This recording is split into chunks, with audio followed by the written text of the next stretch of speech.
नमस्कार। इस कविता को ध्यान से सुनिएगा।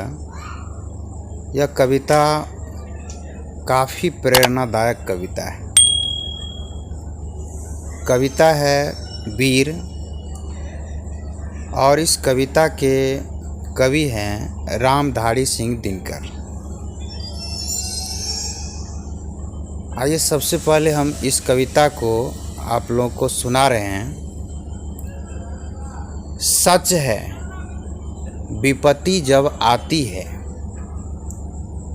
सच है विपत्ति जब आती है, कायर को ही दहलाती है। सुरमा नहीं विचलित होते, सुरमा नहीं विचलित होते, क्षण एक नहीं धीरज खोते। विघ्नों को गले लगाते हैं, कांटों में राह बनाते हैं। मुंह से न कभी उफ कहते हैं, संकट का चरण न गहते हैं। जो आ पड़ता सब सहते हैं, जो आ पड़ता सब सहते हैं, उद्योग निरत नित रहते हैं। सूलों का मूल नसाते हैं, सूलों का मूल नसाते हैं, बढ़ खुद विपत्ति पर छाते हैं। है कौन विघ्न ऐसा जग में, टिक सके आज़ादी के मग में। खम ठोक ठेलता है जब नर, पर्वत के जाते पांव उखर। मानव जब जोर लगाता है, पत्थर पानी बन जाता है। मानव जब जोर लगाता है, पत्थर पानी बन जाता है। गुण बड़े एक से एक प्रखर, है छिपे मानवों के भीतर। मेहंदी में जैसी लाली हो, मेहंदी में जैसी लाली हो, वर्तिका बीच उजियाली हो।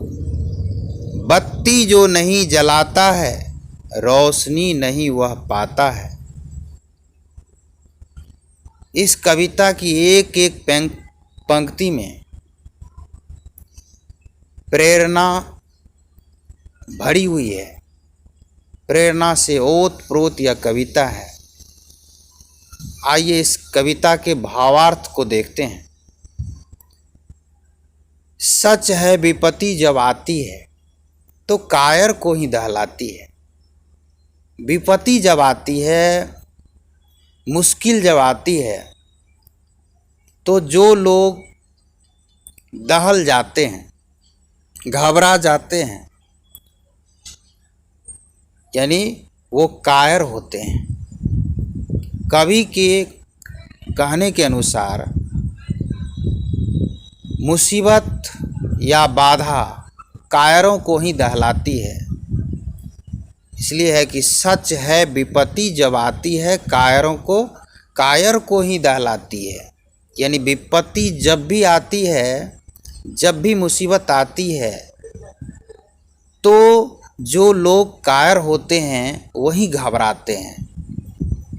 यानी आप ये भी कह सकते हैं कि जो कायर होते हैं वही विपत्ति के आने पर घबरा जाते हैं, या विपत्ति कायरों को ही दहलाती है, विचलित करती है, कायरों को विचलित कर देती है। सुरमा नहीं विचलित होते, जो वीर होते हैं, जो वीर होते हैं, जो कर्मवीर होते हैं, वे विचलित नहीं होते हैं। वह विपत्ति के आने पर भी विचलित नहीं होते हैं, दुख में विचलित नहीं होते हैं। क्षण एक नहीं धीरज खोते। जो वीर होते हैं, एक क्षण भी उसका धैर्य नहीं हटता है, वो उसमें धैर्य बना रहता है। मुश्किलों में भी वो धैर्य बनाए रखते हैं। एक क्षण के लिए उसका धैर्य उसके भीतर से समाप्त नहीं होता है।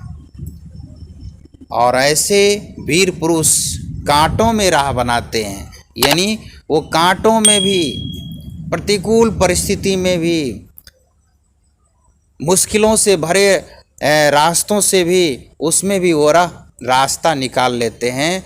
जब उसके मार्ग में, उसके रास्ते में, उसके मंजिल के रास्ते में जो भी मुश्किल आती है वह मुश्किल कांटों के समान होता है। उस मुश्किल का वो मुश्किल की घड़ी में भी वो राह निकाल लेते हैं।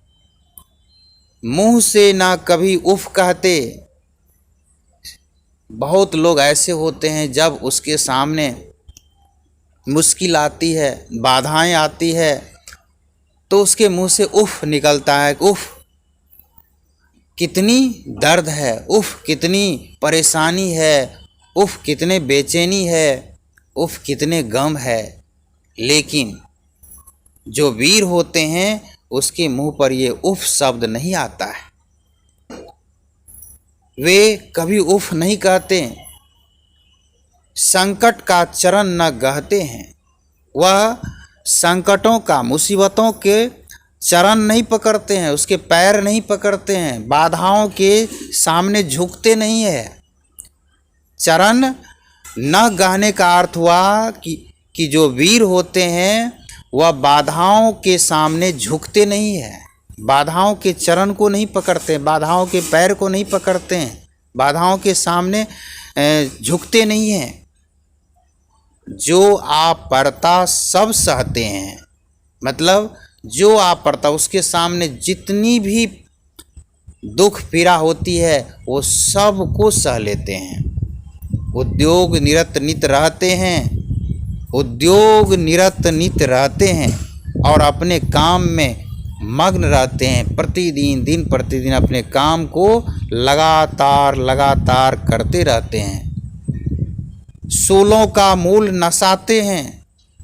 सूलों यानी कांटों के मूल को, यानी कि जड़ से उसको समाप्त कर देते हैं, यानी बाधाओं को जड़ से खत्म कर देते हैं, उसके जड़ से उसको नष्ट कर देते हैं, बाधाओं को जड़ से उखाड़ फेंकते हैं, उसके जड़ को ही नष्ट कर देते हैं। बढ़ खुद विपत्ति पर छाते हैं और आगे बढ़कर बाधाओं पर ही छा जाते हैं, बाधाओं पर ही हावी हो जाते हैं, बाधाओं के को झुकने के लिए मजबूर कर देते हैं। बाधाओं के सामने झुकते नहीं, बाधा ही उसके सामने झुक जाती है, बाधाओं पर हावी हो जाते हैं। है कौन विघ्न ऐसा जग में, टिक सके आदमी के मग में। ऐसी कोई बाधा इस दुनिया में नहीं है जो आदमी के रास्ते में आ जाए या आकर टिक जाए। बाधाएं तो आ सकती है, लेकिन ऐसी कोई बाधा इस दुनिया में नहीं है जो आदमी के रास्ते में टिक जाए। खम ठोक ठेलता है जब नर, पर्वत के जाते पांव खर। यानी जब कोई व्यक्ति, कोई मानव अपने आत्मविश्वास के साथ जब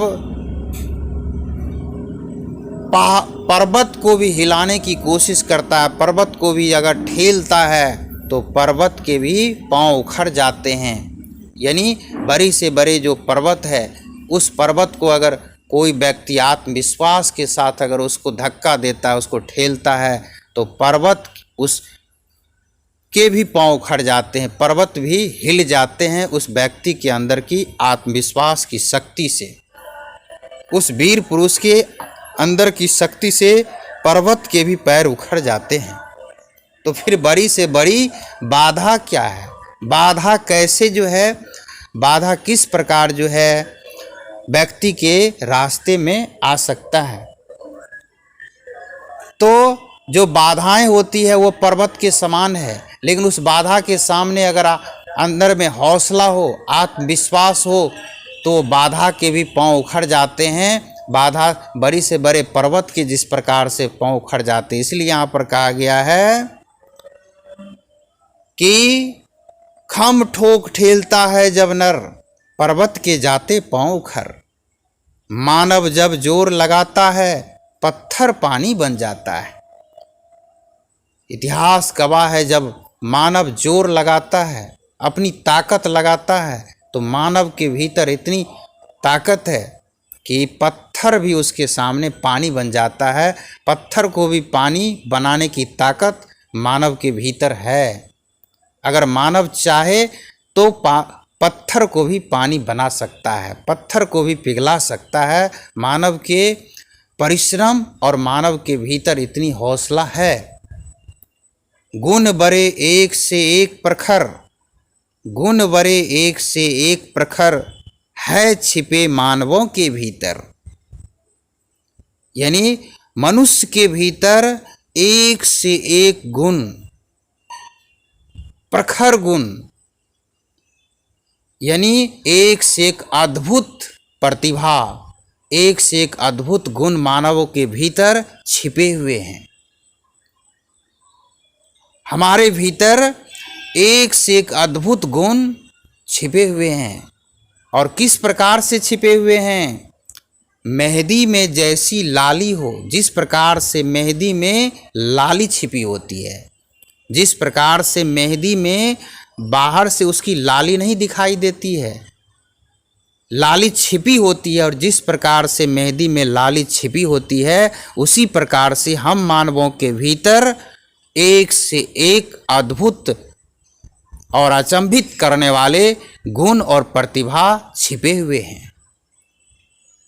वर्तिका बीच उजियाली हो, फूलों का एक भाग होता है, फूलों का एक भाग है वर्तिका। जिस प्रकार से वर्तिका के बीच उजियाली छुपी होती है, उसी प्रकार से मानवों के भीतर, हम सबों के भीतर एक से एक अद्भुत गुण छिपे हुए हैं। आगे देखिए, बत्ती जो नहीं जलाता है, रोशनी नहीं वह पाता है। बत्ती जो नहीं जलाता है, रोशनी नहीं वह पाता है। जो बत्ती नहीं जलाता है, ये तो बाहर जैसे अगर आप कहीं पर दीपक नहीं जलाएंगे तो वहाँ रोशनी नहीं हो सकती है। लेकिन यहाँ पर कवि के कहने का अर्थ है कि जो अपने भीतर दीपक नहीं जलाता है, जो अपने भीतर ज्ञान की बत्ती नहीं जलाता है, जो अपने भीतर ज्ञान की बत्ती नहीं जलाता है, वह रोशनी कहाँ से भला पा सकता है? वह रोशनी नहीं पाता है। जिस रोशनी में अपने अंदर छिपी हुई शक्तियों के भंडार को, अपने भीतर छिपी हुई उस अद्भुत गुणों को अगर हम देखना चाहेंगे तो देखने के लिए तो अंदर में रोशनी होनी चाहिए।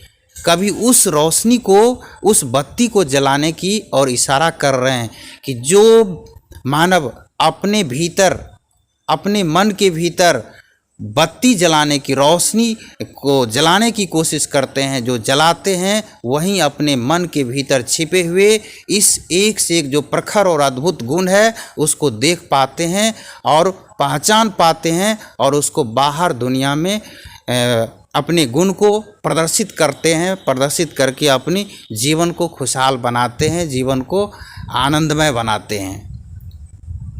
तो इस प्रकार से आप इस कविता को सुने और इस कविता के अर्थ को भी आप सुने।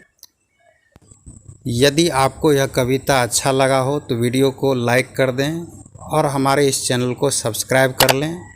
आपने इस कविता और इस कविता के भावार्थ को सुना, इसके लिए आपको बहुत बहुत धन्यवाद।